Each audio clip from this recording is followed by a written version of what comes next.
अरिहंताणं नमो सिद्धाणं नमो आर्याणं नमो वज्रायाणं नमो लोहे संवसानम्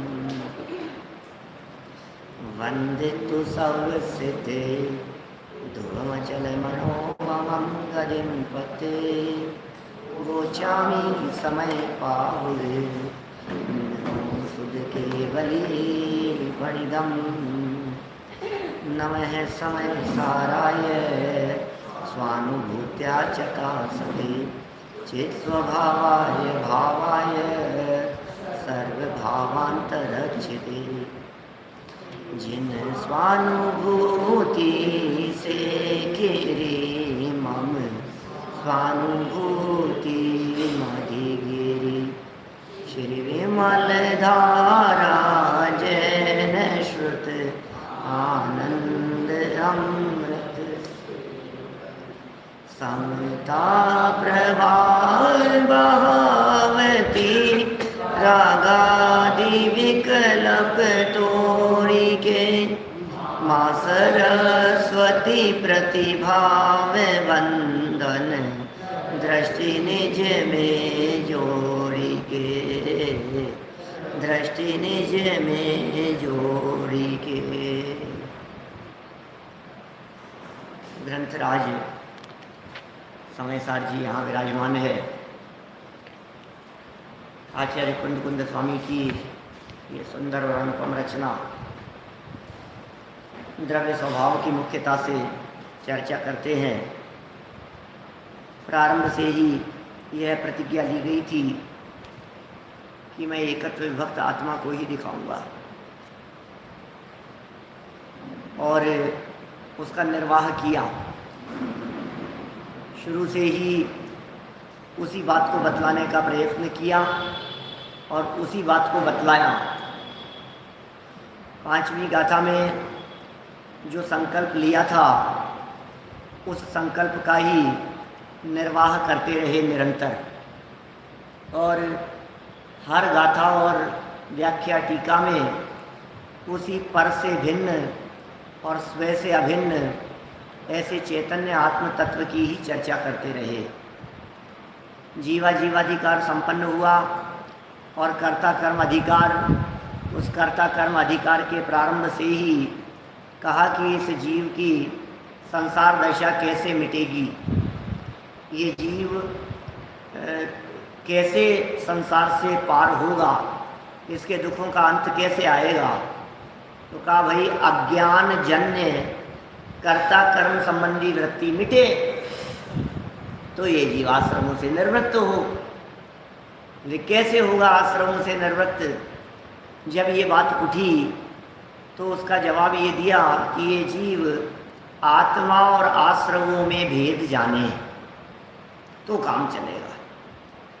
आत्मा और आश्रमों को एक मानना ये अज्ञान है, और आत्मा और आश्रमों को भिन्न भिन्न जानना यही ज्ञान है, सम्यक ज्ञान है। तो जब ये जीव आत्मा और आश्रमों को भिन्न भिन्न जानेगा तो ये आश्रमों से माने तो इसका कर्ता कर्म संबंधी अज्ञान मिट जाएगा। बोले आत्मा और आश्रमों को भिन्न कैसे जाने? तो फिर आश्रम कितने बुरे हैं, आश्रमों का क्या स्वरूप है, और उसके सामने भगवान आत्मा कैसा है, क्या आश्रम कैसे हैं और उनके सामने आत्मा कैसा है, ये बात 72वीं गाथा में बताई। ऐसा भी कह सकते हैं आश्रम आश्रम आश्रम आश्रम की चर्चा तो 72वीं गाथा में हो गई। अब चूंकि आश्रम और आत्मा में भेद जानना था तो आश्रम दुख से दुख रूप है, दुख के कारण है, अशुचि है, ये सब बातें तो 72वीं गाथा में हो गई थी। ठीक है ना? तो अब आश्रम तो बता दिया, अब भेद जानना है तो दूसरे को भी जानना होगा ना। सेकंड पार्ट क्या है? तो बोले आत्मा। तो बोले वो क्या है, उसे यहाँ 73वीं गाथा में बताया जा रहा था कि आश्रम को तो जान लिया, अब आत्मा को भी जान लो। और जब तक आत्मा को जानेंगे नहीं तब तक आश्रमों का जानना भी सच्चा नहीं होगा। उत्थानिका में प्रश्न इस प्रकार का उठाया गया कि आत्मा और आश्रव ये जो दो हैं, आत्मा और आश्रव, बोले इन दोनों में भेद जानकर ये जीव आश्रवों से निवृत्त हो जाता है। जिज्ञासा थी ऐसी कि आश्रव से निवृत्ति का उपाय क्या है, ऐसी जिज्ञासा थी कि आश्रव से निवृत्ति का उपाय क्या है। और उपाय बतलाया कि भाई आश्रव से निवृत्ति का उपाय आश्रव की तरफ देखना नहीं है, अपने आत्मा की तरफ देखना है। देखिए गाथा पद्यानुवाद पढ़ के चर्चा को बढ़ाते हैं अपन आगे। एहमे को खलु शुद्धो, याद भी हो गई होगी अब तक तो सभी को, है ना। एहमे को खलु शुद्धो निम्मम होणाण दंसण समगो तम नीठिदो तच्चित्तो सवे देखयम नेमी।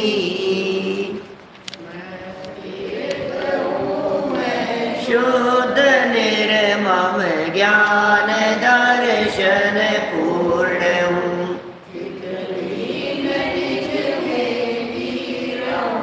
सब आश्रमों का क्षय करूँ। ओहो, मैं एक हूँ, मैं शुद्ध हूँ, ममता रहित हूँ, ज्ञान दर्शन से परिपूर्ण हूँ। एक एक शब्द अपने आप में बहुत भारी है, बहुत भारी भारी शब्द हैं, इतने वजनदार शब्द हैं कि इन शब्दों के नीचे बेचारा आश्रव पिस करके अंत को प्राप्त हो जाए, इतने भारी है ये। माने ये आश्रम जो है इसको पीसने के लिए भारी वजनदार चीज चाहिए, ऐसे नहीं पीसेंगे। तो कितने भारी है एक एक शब्द। बोले मैं एक हूँ, ये बहुत वजनदार शब्द है। बोले कितना वजन है इसमें, कि इतना वजनदार है कि विज्ञान घन स्वभाव वाला है। जब विज्ञान घन की चोट पड़ती है आश्रमों के ऊपर है, तो ये आश्रम कैसे बच पाएंगे, ये आश्रम कैसे टिक पाएंगे। ये आश्रम टिकेंगे नहीं, क्योंकि घनघोर प्रहार होने वाले हैं, घनघोर प्रहार। घटाघन विपदा की बरसी, लेकिन उसके बावजूद भी, और क्या, टूटी शंपा मेरे शीश, उसके बावजूद भी बोले मैं ऐसा विज्ञान घन था कि बिजलियां मेरे ऊपर टूटती रही और मैं ज्यों का त्यों बलवान खड़ा रहा। ऐसा पावरफुल तत्व, ये चैतन्य इतना पावरफुल तत्व है। खड़े हैं हम, और कोई है ना ये हीरो को पीटने वाले ट्यूबलाइटें ले आए पीटने के लिए हैं, और वो खड़ा है और ट्यूबलाइट मार रहे हैं उसके, फिर भी मुस्कुरा रहा है, खड़ा है वो, और मार लो मार लो। बिजलियां गिर रही है, आफतें आ रही है, संकट आ रहे हैं, कोई बात नहीं, मैं सब संकटों को झेल जाऊंगा। और ज्यों ज्यों संकट और आते हैं त्यों त्यों और अधिक पावरफुल हुआ जाता है। ज्यों ज्यों तकलीफें और ज़्यादा आती है, ज्यों ज्यों प्रहार होते हैं सामने से, त्यों त्यों और अंदर का बल जागृत होता है, अंदर की पावर बढ़ती है। कोई बात नहीं, अब इतना हो गया, अब कोई बात नहीं, और होने दो, और होने दो। नरक में, निगोद में, तिर्यंच गति में, एकेंद्रियों में, विकलत्रयों में, न मालूम कहाँ कहाँ निगोद दशा में कैसे कैसे दुख उठाए हैं, कोई बात नहीं।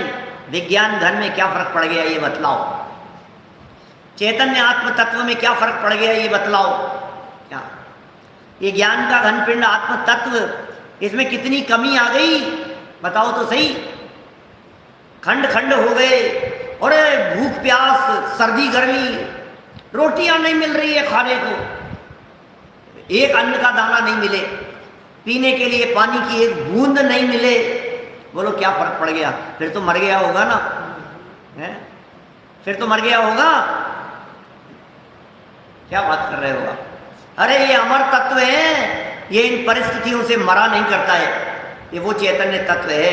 एक कह करके कितनी बातें कह दी।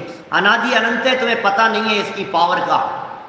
अनादि अनंत वाले की पावर कितनी होती है, तुम्हें टेम्परेरी दिखे। अरे ये टेम्परेरी मिनिस्टर नहीं है, आप पता है जब देश आज़ाद हुआ तो नेहरू जी को प्रधानमंत्री बनाया क्या, और महात्मा गांधी राष्ट्रपिता बने। बोले प्रधानमंत्री, बड़े सोची समझी, अब उसको क्या कहें, योजना थी, साजिश तो क्यों कहें अपन, लेकिन सोची समझी बात थी कि ये प्रधानमंत्री बन जाएंगे, प्रधानमंत्री पद से उतर भी जाएंगे, और प्रधानमंत्री तो बनते रहेंगे, बदलते रहेंगे, लेकिन राष्ट्रपिता तो एक ही है और एक ही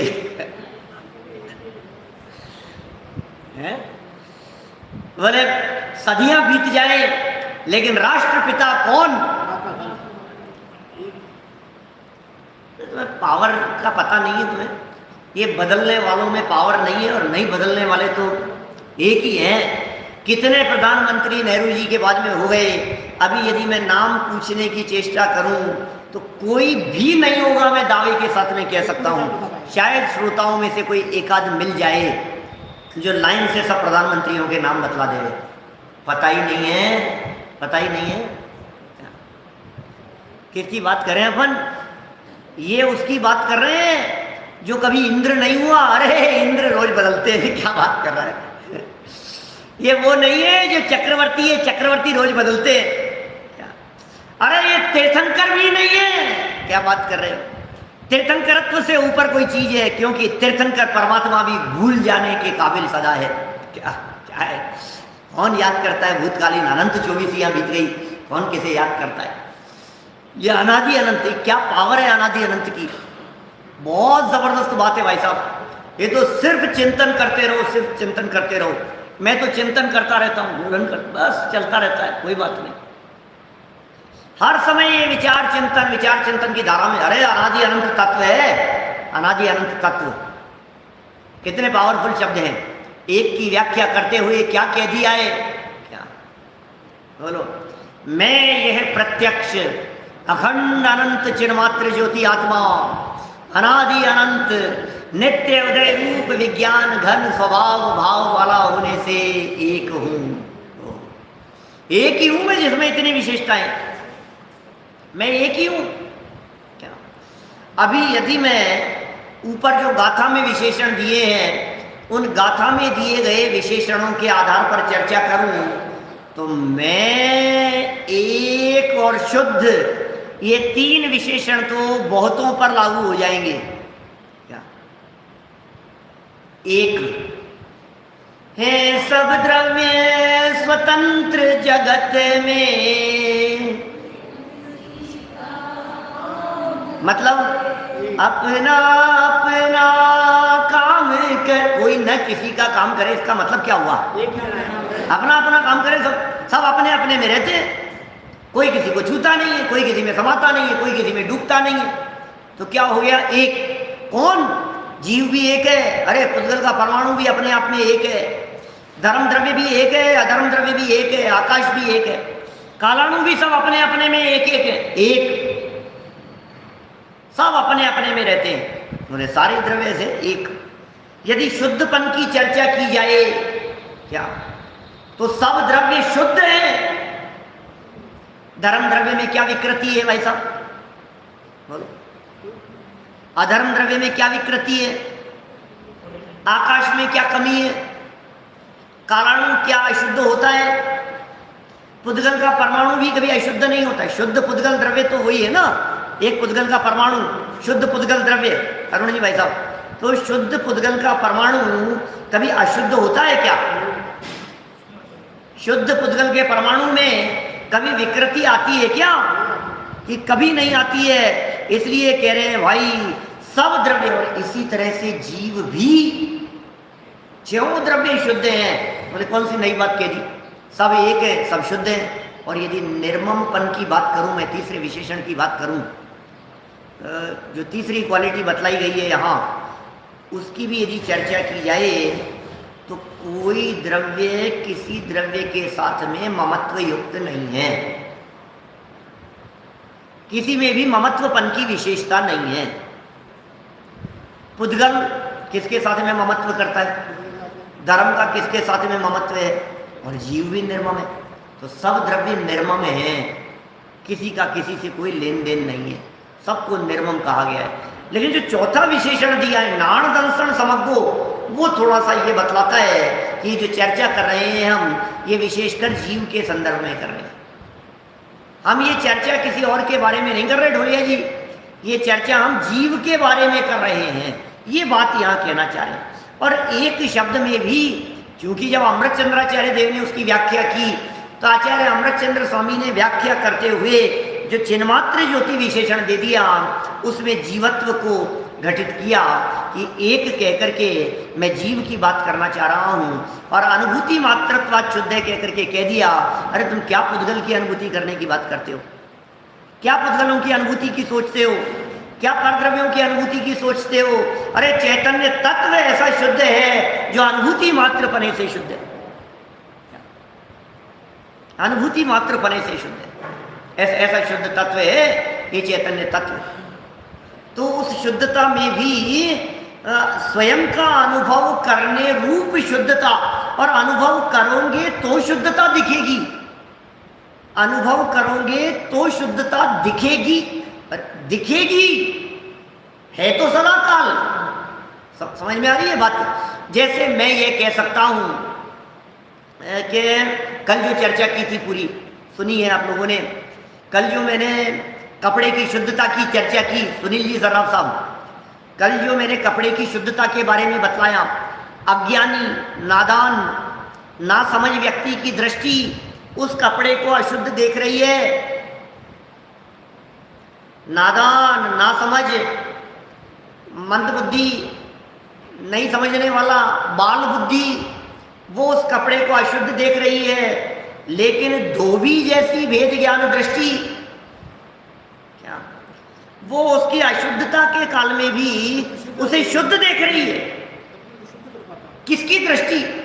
तो हमने कहा एक बार धोबी की दृष्टि से देखो, तो धोबी की दृष्टि से देखा तो क्या दिखाई दिया? बोले शुद्ध कपड़ा दिखाई दे रहा है, निर्मल कपड़ा दिखाई दे रहा है, मलिनता से रहित कपड़ा दिखाई दे रहा है। अब मलिनता से कपड़ा रहित जो दिखाई दे रहा है, ये मलिनता के काल में शुद्ध दिख रहा है, लेकिन दृष्टि पे चश्मा कौन सा लगाया? दृष्टि पे चश्मा लगेगा वो कौन सा? धोबी वाला, तो कपड़ा शुद्ध दिखेगा। तो दृष्टि पर चश्मा लगाओ अनुभूति वाला, ऐसा चश्मा लगाओ। जब दृष्टि के ऊपर अनुभूति वाला चश्मा लगता है तो बोले अब देखो आत्मा को। अभी क्या लग रहा था? मिथ्यात्व वाला चश्मा लगा हुआ था, रागी दिख रहा है मेरे को, तो कैसा ही है, अरे कितना पापी है, ये चश्मा लग रहा, अरे कितना दुष्ट है, क्या क्या शब्द दे सकते हो आप, दुष्ट है, नालायक है, खोटा है, बुरा है, और क्या क्या जो जो शब्द देने हो। तो बोले अभी तुम ये चश्मा उतारो, तुम ये चश्मा उतारो। क्या बात कर रहे हो? चश्मा के तो मेरा चश्मे से मेरे को क्लियर दिखता है। अरे तेरे चश्मे को उतार एक बार, इस चश्मे को उतारने के बाद में, और ये जो है ना इसकी चश्मे के ऊपर की धूल, इसे साफ कर, और अब देख इसके ऊपर मिथ्यात्व और विकार की धूल चढ़ी है, इसलिए ऐसा दिखाई देता है। एक बार कोई व्यक्ति, कोई सज्जन कहीं किसी किराए के मकान में शिफ्ट हुए, और किराए के मकान में शिफ्ट होने पर जब वे उस मकान में रहते थे तो अपने पति से वो पत्नी रोज़ शिकायत करती रहती थी कि सामने वाले मकान में जो औरत रहती है, जो व्यक्ति रहते हैं, कितने गंदे कपड़े धोते हैं। रोज देखती हूँ मैं, और रोजाना गंदे दिखाई देते हैं। इनमें बिल्कुल अकल नहीं है क्या इन लोगों में? बिल्कुल भी। अब पति अपना काम करता रहता था क्या सुनता रहता था रोजाना। एक दिन रानी गई, चल क्या तेरे को प्रॉब्लम क्या है? आकर के देखा तो उसने क्या किया, बस यही तो है ना तुम औरतों की बुद्धि। क्या हुआ क्या? अंदर गया, एक गीला कपड़ा लेकर के आया और जिस खिड़की में से वो रोजाना झांकती थी, उस खिड़की के शीशे को साफ किया, बोले अब देख कैसा दिख रहा है तुझे। समझ रहे आप? हे भगवान, क्या? अरे वो कपड़े गंदे नहीं थे, उस शीशे के ऊपर धूल चढ़ी थी। क्या समझ में आ रही है बात? तो कैसा देखना था, शीशे को साफ करके देखना था। एक बार निगाह बदलनी थी, एक बार दृष्टि बदलनी थी, एक बार मिथ्यात्व का चश्मा उतार करके, एक बार विकार दृष्टि का चश्मा उतार करके, एक बार द्वेष बुद्धि का चश्मा उतार करके, एक बार कषाय बुद्धि का चश्मा उतार करके, एक बार विकृतियों का चश्मा उतार करके यदि उस शुद्ध चैतन्य तत्व को देखने का प्रयत्न करोगे, परम पवित्र निर्मल ज्ञायक तत्व दिखाई देगा। परम पवित्र तत्व दिखाई देगा, निर्मल तत्व दिखाई देगा। भाई साहब, ऐसा शुद्ध तत्व है, निगाह चाहिए देखने की, वो दिखा रहे हैं यहां पर। एक होंगे, ओहो देखो क्या क्या नित्य उदय रूप क्या है। नित्य उदय रूप की ये चर्चाएं तो सब विशेषणों की है। मैं यह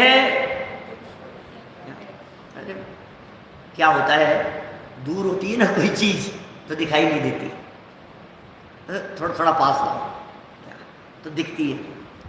तो आत्मा की जो चर्चा कर रहे हैं ना, वो कहाँ देख रहा है, ये देख, और ये आत्मा यहाँ, ये शब्द इतनी निकटता के लिए दिया गया है कि इसे देखने के लिए तुझे खड़े होने की जरूरत नहीं है। समझ में आ रही है क्या बात?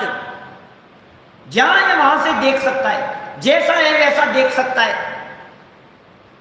एक बच्चे से पूछा क्लास में टीचर ने, ताजमहल कहाँ है? नहीं आता था उसको, नहीं पता। इतनी सी बात पता नहीं है तेरे को, चल खड़ा हो जा बेंच पर। बेंच पे खड़ा हो गया, अभी भी नहीं दिखाई दे रहा, अभी भी नहीं दिखाई दे रहा।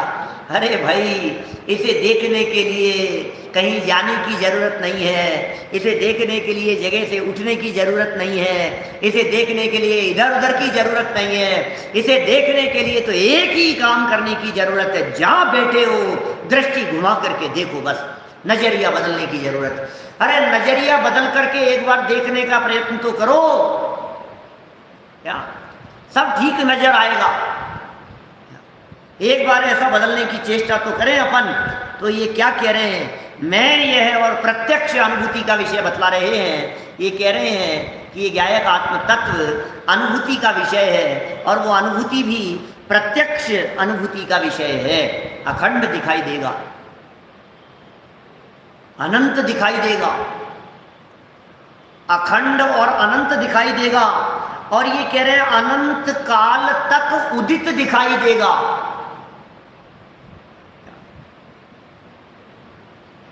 नास्तं कदाचिदुपयासिन राहुगम्य। क्या अरे सूर्य की क्या बात कर रहे हो? क्या नित्य, नित्य उदय रूप का है ना नित्य। नित्य मतलब एक तो नित्य शब्द का अर्थ होता है रोजाना। क्या हमें नित्य देव दर्शन करना चाहिए, तो इसका अर्थ ऐसा थोड़ी ना होता है कि हमें मंदिर में ही बैठे रहना चाहिए। नित्य माने क्या है? नित्य माने रोजाना।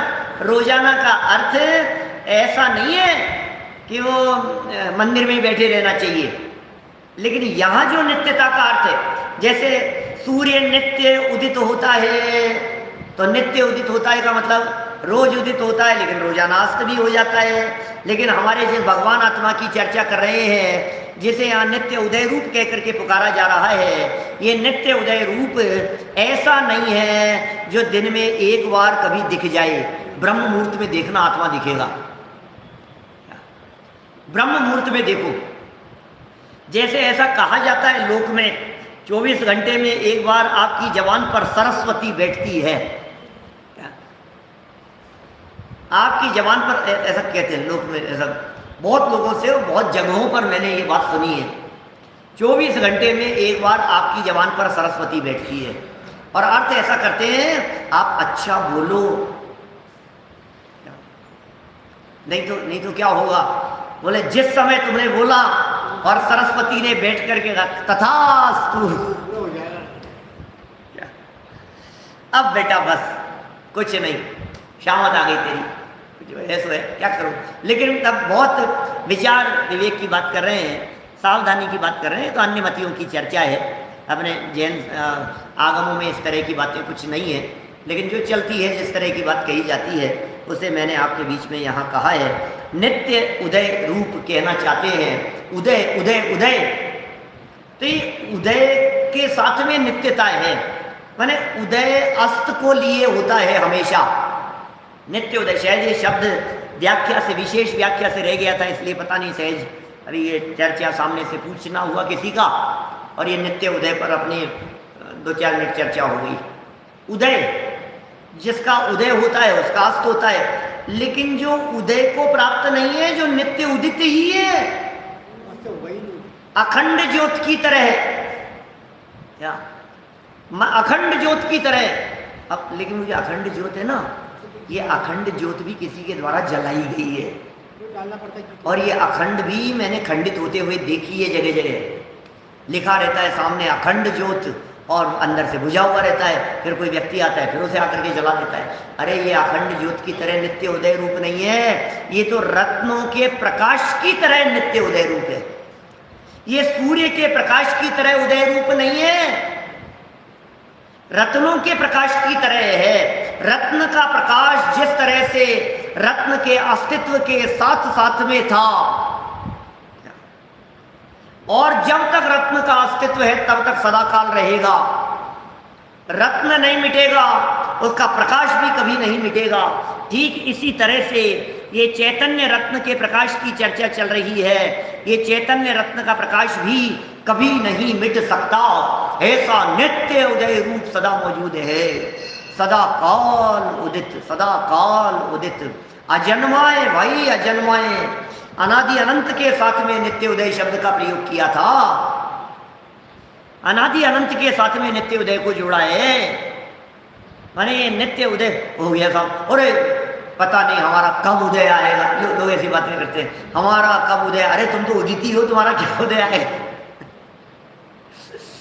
लोग ऐसा कहते हैं, पता नहीं भाई हमारा भी उदय, हमारा भी उदय, जाने कब उदय आएगा। वो पता है जाने कब उदय आएगा, ये बात कहते हैं हमारी किस्मत कब खुलेगी, इस अर्थ में कहते हैं। और जनवाणी में आचार्य अमृतचंद्र स्वामी यहाँ कह रहे हैं, तेरी तो किस्मत खुली हुई है, तू उसको देख तो सही, क्या तू अभागा नहीं है, तेरी किस्मत खराब नहीं है, क्योंकि तुझे शुद्ध आत्मा मिल गया है। अभागे वो हैं जो जनवाणी से दूर रहते हैं, अभागे वे हैं जिन्हें तत्व ज्ञान नहीं सुहाता है, अभागे वे हैं जिन्हें सुनना समझना सुहाता नहीं है, जो तत्व ज्ञान और आराधना से दूर है। अभागे तो वे हैं, और भाग्यशाली वे हैं जिन्हें मिल रहा है। समझना, अभी और बात कहता हूँ, भाग्यशाली वे हैं जिन्हें सुनने को मिल रहा है, और महाभाग्यशाली वे हैं जो सुनकर के उस आत्म तत्व का दर्शन कर लेते। वे महाभाग्यशाली जिन्होंने दर्शन कर लिए शुद्धात्म तत्व के, जिन्होंने चैतन्य आत्म तत्व के दर्शन कर लिए। निहाली राहुल साहब, ये महाभाग्यशाली, भाग्यशाली तो आप हैं, अब महाभाग्यशाली होने की तैयारी से क्या है भैया। भाग्यशाली तो हैं हम सब, जो ये बातें कानों में सुनने को मिल रही है, हम निश्चित ही बहुत भाग्यशाली हैं। लेकिन अब क्या करना है, अब उस भाग्य को महाभाग्य में बदलना है। तो कैसे बदलेगा, कैसे बदलेगा, तम मीठी दो तच्चित, तो ऐसे ऐसे बदलेगा, और क्या हो, फिर हो जाओ उसके अंदर, काम हो जाएगा। बहुत आसान है जी ये काम, कुछ कठिन नहीं है, क्योंकि प्रकट चीज को देखना है। छिपा हुआ हो तो जाने का है, मिल नहीं रहा है, ढूंढ रहा हूँ, अलमारी में देख रहा हूँ, यहाँ खोज रहा हूँ, यहाँ तलाश रहा हूँ, मिल नहीं रहा है, माथा खराब हो गया मेरा। मतलब तुम्हें तो कुछ दिखता ही नहीं है, तुम्हें कोई चीज मिलती ही नहीं है क्या। तो क्या कह रहे हैं, अरे भाई क्या हो गया है तुझे, आंखन बांधी पाटी है? अरे जिया क्या बतलाए, आंखों के ऊपर तेरे ये कैसी पट्टी बंधी हुई है, जरा तू एक बार देख। ये नित्य उदित चैतन्य तत्व तुझे अंदर में दिखाई देगा, सदा प्रकाशमान दिखाई देगा, सुनो, इसका प्रकाश वर्तमान क्षयोपशम की योग्यतानुसार कभी कदाचित मंद होता हुआ जरूर दिख सकता है, लेकिन ये कभी अस्त नहीं होता।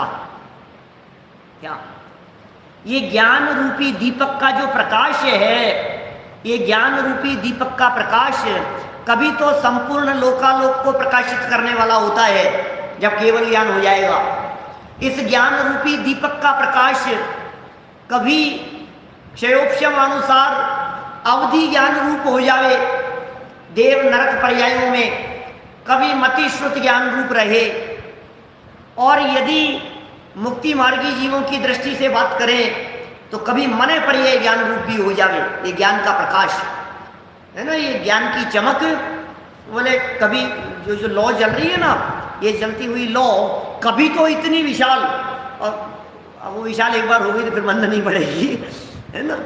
अब ये मने पर्याय ज्ञान, अवधि ज्ञान तक वृद्धि को प्राप्त हुई, फिर कभी मंद पड़ गई, मति श्रुत ज्ञान रूप से मंद पड़ गया ये ज्ञान का प्रकाश। लेकिन सुनो, ये ज्ञान का प्रकाश मंद पड़ते पड़ते भी ये कह रहे हैं अक्षर के अनंतवें भाग हो जावे, उसके बावजूद भी ये ज्ञान का प्रकाश, ये ज्ञान दीपक कभी बुझता नहीं है।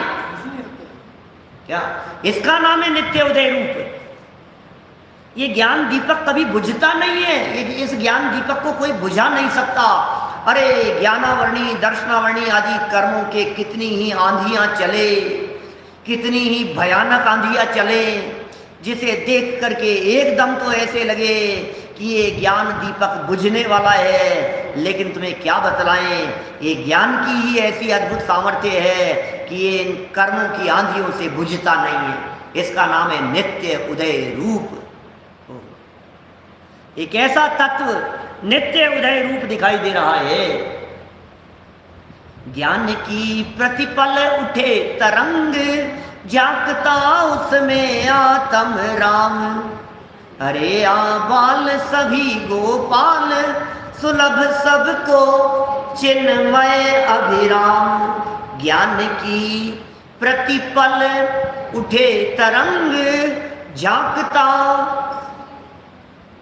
सबको सुलभ। 17वीं 18वीं गाथा में कहा था सबको सुलभ है।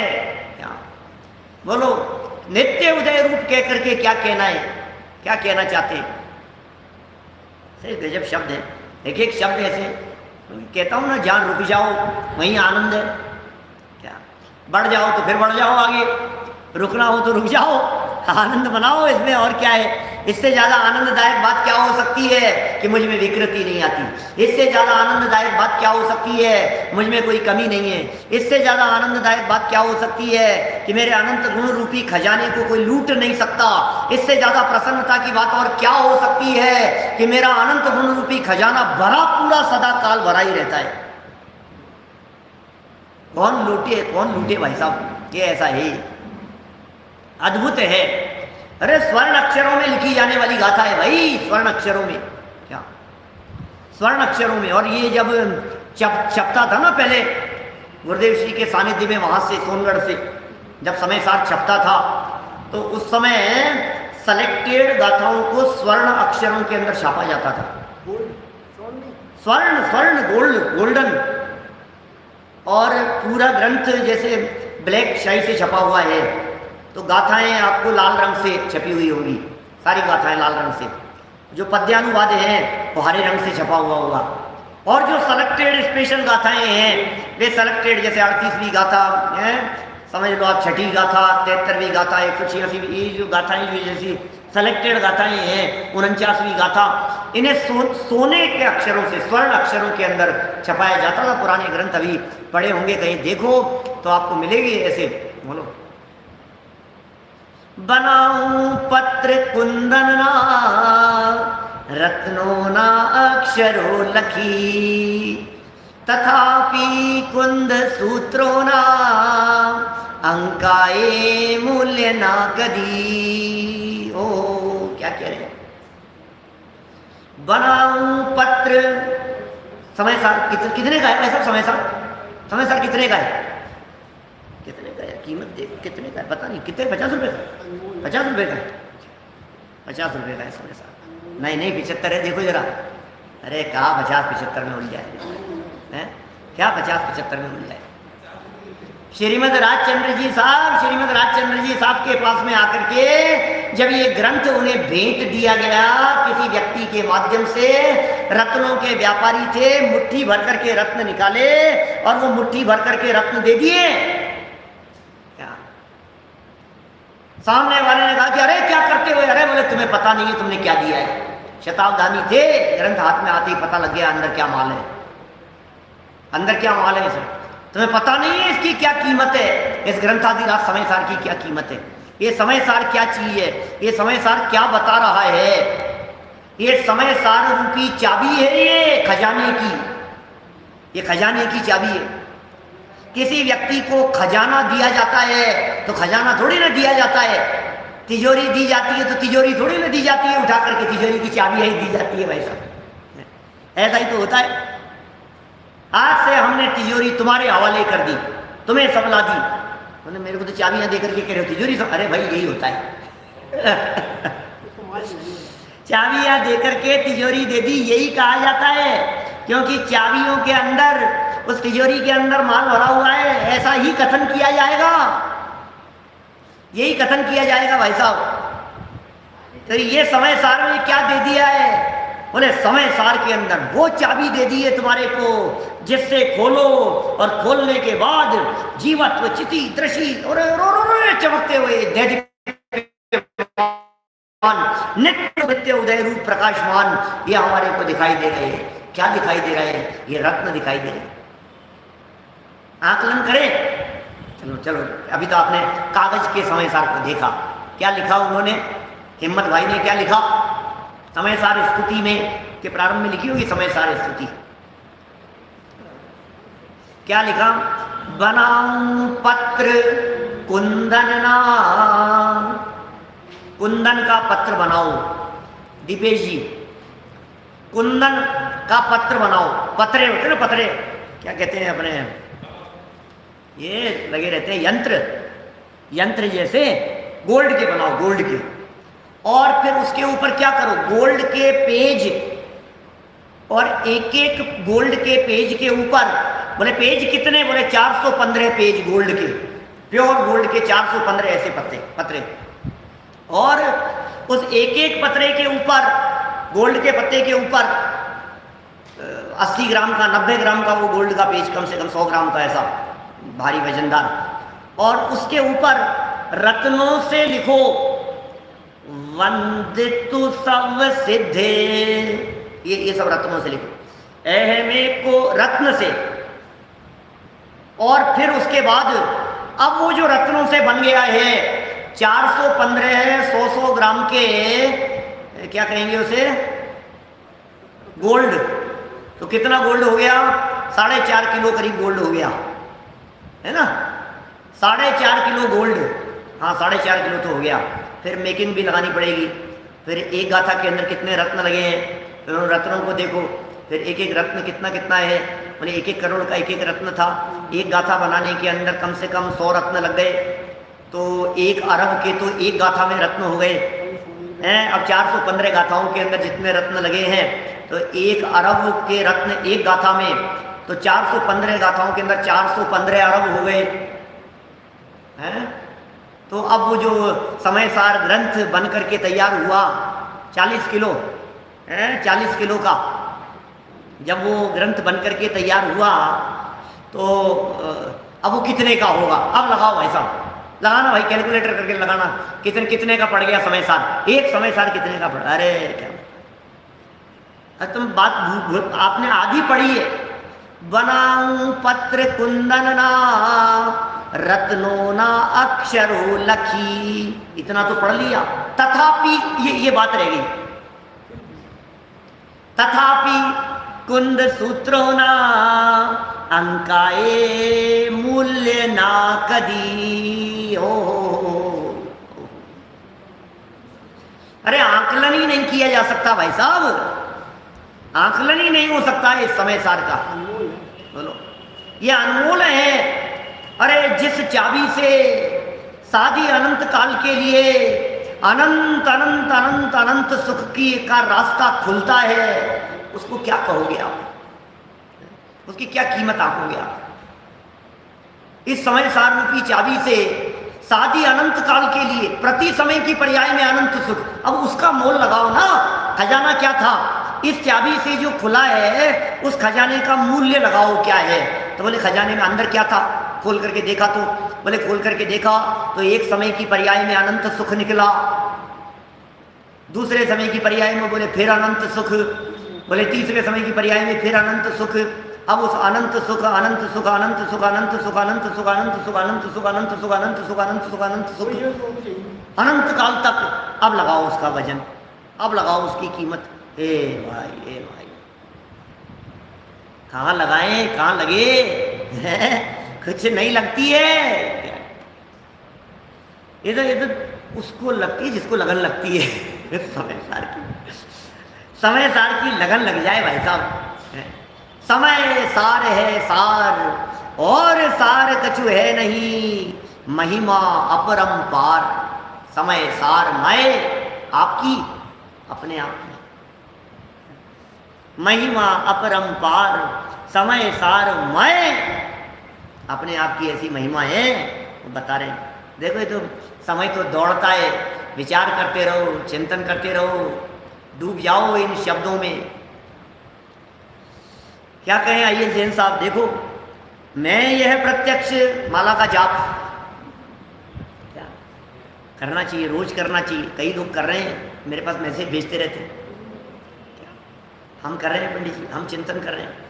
ऐसे हमारे को विधि मिल गई, सामायिक की कला मिल गई, सामायिक में क्या चिंतन करते हैं वो मिल गया हमारे को। और इतने दिनों से अपन इस गाथा पे रुके हैं तो चिंतन करने के एंगल भी तो मिल रहे हैं कि इन शब्दों के बारे में किस तरह से अपने को चिंतन करना है। मैं यह प्रत्यक्ष अखंड अनंत चिन्मात्र ज्योति आत्मा, अनादि अनंत नित्य उदय रूप, विज्ञान घन स्वभाव भावत्व के कारण या विज्ञान घन स्वभाव भाव वाला होने के कारण एक हूँ। हो गया शुद्ध। और ममता है, ममत्व, ममत्व नहीं निर्ममत्व, ममत्व नहीं। देखो क्या कह रहे हैं, पहले शुद्ध पढ़ें फिर वापस। समस्त 6 कारकों के समूह की प्रक्रिया से पार, समस्त 6 कारकों की के समूह और समूह की प्रक्रिया माने प्रोसेस, कार्य होने वाली घटना, उससे पार को प्राप्त निर्मल अनुभूति। निर्मल अनुभूति क्या? निर्मल अनुभूति। ये कह रहा है बिल्कुल मैं अनुभव की बात बतला रहा हूं, ये नालायक है। बस वही तो चक्कर है ना, तूने जो अनुभव किया है ये वैसा अनुभव किया है मुल्ला नसरुद्दीन जैसा है, ये बिल्कुल गोल। अरे तो ये इसको अनुभव थोड़ी नहीं, तो क्या अनुभव कर रहा है, कैसे अनुभव कर रहा है? तो बिल्कुल ऐसे अनुभव कर रहा है जैसे वो मक्खी कर रही थी, वो भौरा ले गया था साथ में फूलों के बीच में। एक आध दुर्गंध में विष्ठा में पड़ी रहती है, चल मेरे साथ फूलों के बीच में ले चलता हूं तेरे को, ऐसी सुगंध अद्भुत चीज मिलेगी तेरे को वहां। और ये ले गई अपने साथ में विष्ठा का कर्ण। क्या पता अपनी चीज तो, अपना टिफिन तो साथ में ले चलो, क्या पता वहां खाना मिले नहीं मिले, अपना माल तो ले चलो साथ में। ये विचार करके वो साथ में अपने नाक में चुपचाप छिपा करके और वहां फूलों के बीच में ले जा करके भंवरे ने कहा, देख क्या सुगंध है यहाँ की, अब ले ये आनंद। मुझे तो वही दिख रहा है, मुझे तो वही लग रहा है। क्या कि तुझे वही लग रहा है? ऐसा कैसे हो सकता है? अरे बिल्कुल वही सुगंध है, बिल्कुल वैसा जैसा वहां था वैसा ही यहाँ है कि थोड़ी सी गर्दन ऊंची कर और एक लगाया, खींच के चाटा उसके, और नाक में जो विष्ठा के कण पड़े थे वो नीचे गिरेगा। अब देख जरा, ये आचार्य देव कह रहे हैं निर्मल अनुभूति से देखना, विकारी अनुभूति से नहीं। क्या विकार की अनुभूति करते हुए देखोगे तो तुम्हें विकारी नजर आएगा, अशुद्ध देखोगे तो अशुद्ध नजर आएगा। 186 में कहेंगे शुद्ध देखोगे तो शुद्ध नजर आएगा, जैसा देखोगे वैसा दिखाई देने लगेगा। अरे तुम्हें एक बार निगाह से जैसा देखोगे वैसा दिखने लगेगा, क्या बिल्कुल वैसा ही दिखने लगेगा जैसा देखोगे। तुम देखो तो सही, शुद्ध दिखा रहे हैं, निर्मल अनुभूति, और उस अनुभूति मात्र पने से कैसा हूं, मैं शुद्ध हूं। निर्मल अनुभूति मात्रत्वात् शुद्ध है। फिर दो विशेषण हो गए। आज तो तीसरे विशेषण के संबंध में बात आगे बढ़ानी है, समय तो सीमित है, कल करेंगे चर्चा विदिशा में। इसके बारे में कुछ बातें जरूर कहूँगा। अभी है अपने पास में कुछ मिनट, कुछ समय बाकी है। क्या कहा, क्या है आत्मा कैसा? अहम से जोड़ना, मैं एक हूँ, मैं, फिर वापस लगाओ, शुद्ध हूँ, मैं कैसा हूँ कि निर्मम हूँ। अच्छा है क्या निर्मम? निर्मम होना अच्छी बात है क्या? निर्मम क्या होता है भैया? हैं? ममता रहित, क्रूर। अरे इसमें तो ममता ही नहीं है। कैसे इसने अपने बच्चे को कैसे मारा है, खींच खींच के दिए, ममता ही नहीं है इसमें तो। क्या नाम भले ही ममता हो, क्या लेकिन ममता नहीं दिखाई दे रही है। अरे ये क्या कह रही है? निर्ममत्व का मतलब क्रूर। अरे दुनिया में निर्ममता को अच्छा नहीं माना जाता है, और यहां निर्ममता को विशेषता कह रहे हैं। दुनिया में ऐसा नहीं मान, दुनिया में ऐसा अरे यार ये तो बहुत निर्मम है भाई साहब। आतंकवादियों को कहा जाता है, क्रूर लोगों को कहा जाता है, दुष्ट लोगों को कहा जाता है, ये तो निर्मम है। क्या बहुत निर्मम माने निर्दयी है ये। यहाँ क्या कह रहे हैं जिग्नेश भाई? यहाँ क्या कह रहे हैं? यहाँ कह रहे हैं नहीं भाई, तुझमें ममता ने प्रवेश ही नहीं किया। जहाँ ममत्वपना होता है वहाँ निर्ममता आती है, जहाँ निर्ममता होती है वहाँ ममत्वपना भी हो जाता है। ऐसा है चक्कर। जो व्यक्ति जिनसे जितना अधिक प्रेम करते हैं, राग करते हैं, उनकी बात पे उतनी ही ज़्यादा नाराजगी भी हो जाया करती है। तो ये ममत्व और निर्ममत्व ये सिक्के के पहलुओं जैसे दिखते हैं।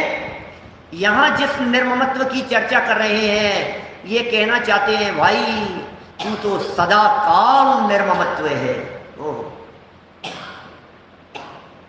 मैं एक दर्शन ज्ञानमय नित्य शुद्ध हूँ, रूपी नहीं। क्या लिखा है भाई? मैं एक हूँ, मैं शुद्ध निर्मम ज्ञान दर्शन पूर्ण हूँ। मैं एक हूँ और मैं शुद्ध निर्मम। कितना निर्मम हूँ भाई मैं, कि हाँ ये निर्मम होना बहुत अच्छी बात है। क्या निर्मम माने ममत्व निकल गया है जिसमें से। एक तो ऐसा अर्थ होता है निर्मम, और एक उसका अर्थ होता है, निर्मम का अर्थ ममत्वपना उसमें था ही नहीं, ऐसा भी होता है निर्ममत्व का अर्थ। तो ममता थी ही नहीं, ममत्वपना था ही नहीं, ममत्वपना कभी हुआ ही नहीं, ममत्वपने ने कभी इस चैतन्य आत्म तत्व में प्रवेश किया ही नहीं। तो साहब हो तो रहा है, ये विकार दिख तो रहा है, या शुद्धता दिख तो रही है, फिर कहाँ है ये? कहाँ पैदा हो रही है? किस में हो रही है? कौन कर रहा है? कौन इसका स्वामी है? ये पड़ा ही, ये लावारिस बैग पड़ा हुआ है, इसका मालिक कौन है? प्रश्न उठते हैं ना अपने दिमाग में। तो ये जो मोह राग द्वेष कामादि परिणाम दिखाई दे रहे हैं, कौन है इनका स्वामी? कौन है इनका मालिक? ये कहाँ है? और सुनो, किस रूप में दिख सकते हैं उसको भी समझना पड़ेगा, और उनसे भिन्न अपने चैतन्य आत्म तत्व को देखना पड़ेगा। देखें जरा, शब्द पढ़ते हैं, वाक्य पढ़ते हैं, चर्चा करेंगे कल विस्तार से। देखिए यहाँ कहाँ आ गए हैं अपन? समस्त कारकों के समूह की प्रक्रिया से पार को प्राप्त जो निर्मल अनुभूति, उस अनुभूति मात्रपने से शुद्ध हूँ। आगे पॉइंट नंबर 3, पुद्गल द्रव्य है स्वामी जिनका। ओहो, क्या कह रहे हैं? अर्थ नहीं कर रहा हूं क्या? अर्थ कल करेंगे समय से। पुद्गल द्रव्य है स्वामी जिनका, कि किनका? ऐसे विश्व रूप। ओहो, विश्व रूप राय। विश्व रूप अनेक प्रकार के क्रोधादि भावों के, क्रोधादि सर्व भावों के स्वामी पने से, स्वयं उनके स्वामी पने से, स्वयं सदा ही परिणमित नहीं होने से निर्मम हूँ। माने मैं सदा ही, ये जो बहुत मार्मिक शब्द है, सदा ही परिणमित न होने से निर्मम हूँ। और फिर चौथे विशेषण में कहेंगे और चिन्मात्र ज्योति का वस्तु स्वभाव से ही सामान्य विशेषात्मक होने से, सामान्य विशेष से परिपूर्ण होने से, ज्ञान दर्शन से परिपूर्ण हूँ। कैसा हूँ मैं, ये चर्चा चल रही है भाई साहब। अपनी पिक्चर खींचिए, पूरी पिक्चर बनाइए अपनी। ऐसा मैं आकाश आदि द्रव्यों के समान ही पारमार्थिक वस्तु विशेष हूँ। क्या ऐसा मैं आकाश आदि द्रव्यों के समान पारमार्थिक वस्तु विशेष हूँ। सच में ये चार विशेषण बहुत अद्भुत हैं जी अपने आप में। इन विशेषणों में जो गहराई छिपी हुई है वो गहराई शब्दों में नहीं आती। सच में वो गहराई भाषा में नहीं आती, कहने में नहीं आती, समझाने में नहीं आती। इसकी गहराई तो वही समझते हैं जो इस तत्व का अनुभव करते हैं, जिन्होंने इस तत्व का अनुभव किया है। आप अनुभव करें, आपको वो मिलेगा। आप फील करने का प्रयत्न करें, आप इस स्वरूप में डूब जाने और समा जाने का प्रयत्न करें। निश्चित ही आनंद के स्रोत, आनंद के झरने अंदर में झरेंगे। हम सबकी एक दिन ऐसी अवस्था हो जावे। इसी मंगल भावना से बात को यहीं विराम देता हूँ। जनवाणी स्तुति। और उससे पहले सूचना ये है कि मैं अभी 3 दिन जो हैं, कल से 3, 4 और 5 के तो तीनों जो प्रवचन हैं सुबह शाम के वो विदिशा में होने वाले हैं। 6 की शाम को मैं पहुंचने वाला हूं बेलगांव में, और 7 से 12 तारीख तक कोल्हापुर में मैं हूं, और फिर आसपास के कुछ एक आध गाँवों में हूं।